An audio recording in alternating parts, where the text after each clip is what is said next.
Hello friends, আজ আমি এই ভিডিওতে পাউরুটি দিয়ে একটা চটপটা চাটের রেসিপি নিয়ে উপস্থিত।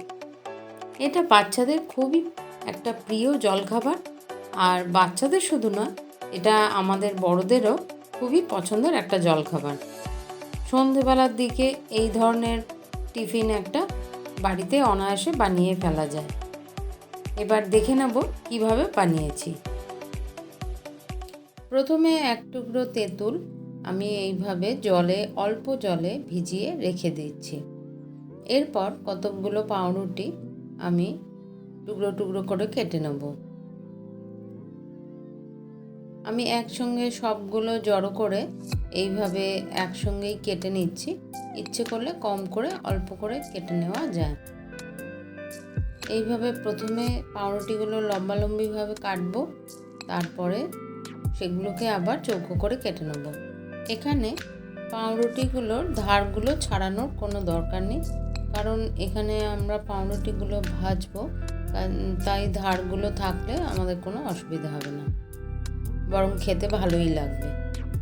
এইভাবে ছোট ছোট করে টুকরো করে নেব, সবগুলোই করে নেব। ততক্ষণে আমি গ্যাসে কড়া বসিয়ে তেল গরম হতে দিয়ে দিয়েছি। সাদা তেল নিয়েছি এখানে।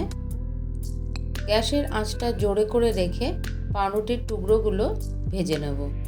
একটু কড়মড়ে ভাজা হবে, আর কম করে রাখলে এখানে পাউরুটিগুলো তেল টেনে নেবে, তাই এখানে আঁচটা জোরে করে রেখেই পাউরুটিগুলো ভাজা হবে। ভালো করে লালচে করে ভেজে আমি পাউরুটিগুলো তুলে নেব। এখানে সবগুলো একসাথে দিয়ে নিই। প্রথমে এক লট হয়ে গেলে আবার বাকি লটটা ভেজে নেব, আর যদি তেল কম হয়ে যায় তখন আরও তেল দিয়ে বাকিগুলো ভেজে নেব। এইভাবে নেড়ে চেড়ে সব দিকটা ভেজে নিয়ে সব তুলে নেব।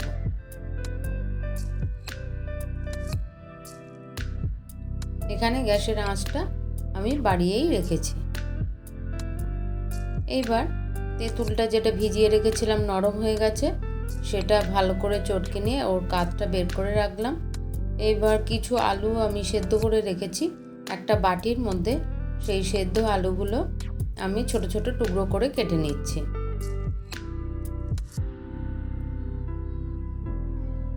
আলুগুলোর উপরে এইবারে আমি পাউরুটির টুকরোগুলো সাজিয়ে নিলাম। এই পাত্রের মধ্যে এক এক করে আমরা সব দিতে থাকবো। এবার পাউরুটি দেওয়া হয়ে গেলে আমি এখানে ঘুগনি মটর সেদ্ধ করে রেখেছি, সেই সেদ্ধ ঘুগনি মটর দিয়ে দিলাম। তারপর পরিমাণ মতো নুন ছড়িয়ে দিচ্ছি। এবার বিট নুন এখানে ব্যবহার করেছি, আর এবার কাঁচা লঙ্কা কুচি ছড়িয়ে দিলাম। এটাও প্রয়োজন মতো যতটা লাগবে সেরকম বুঝে দিতে হবে।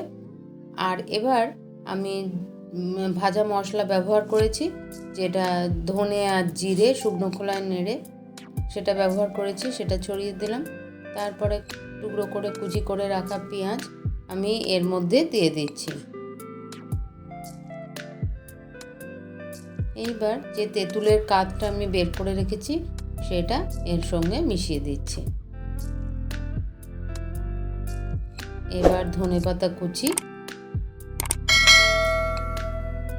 যেরকম যে ধনেপাতা বেশি বা কম খেতে ভালোবাসে সেই হিসাবে ধনেপাতা কুচি দেওয়া হবে। আর এরপর আমি ঝুরি ভাজা ছড়িয়ে দিলাম। আর এর সঙ্গে যদি লেবুর রস দেওয়া যায় তাহলে খুবই ভালো হয়। এখানে আমি দিইনি, কিন্তু সেটা দেওয়াই যেতে পারে। আর এর উপরে আমি টমেটো সস ছড়িয়ে দিচ্ছি।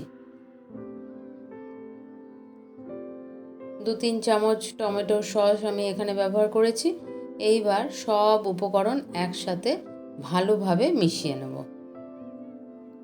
এবার এই চাট দেখে নিশ্চয়ই জিভে জল চলে আসছে। হ্যাঁ, এটা খুবই একটা জিভে জল আসার মতোই একটা রেসিপি। তো সকলেই তোমরা এটা বাড়িতে বানিও আর দেখো কেমন লাগে খেতে। আর এবার এর থেকে তুলে আমি প্লেটে প্লেটে সার্ভ করে দেবো।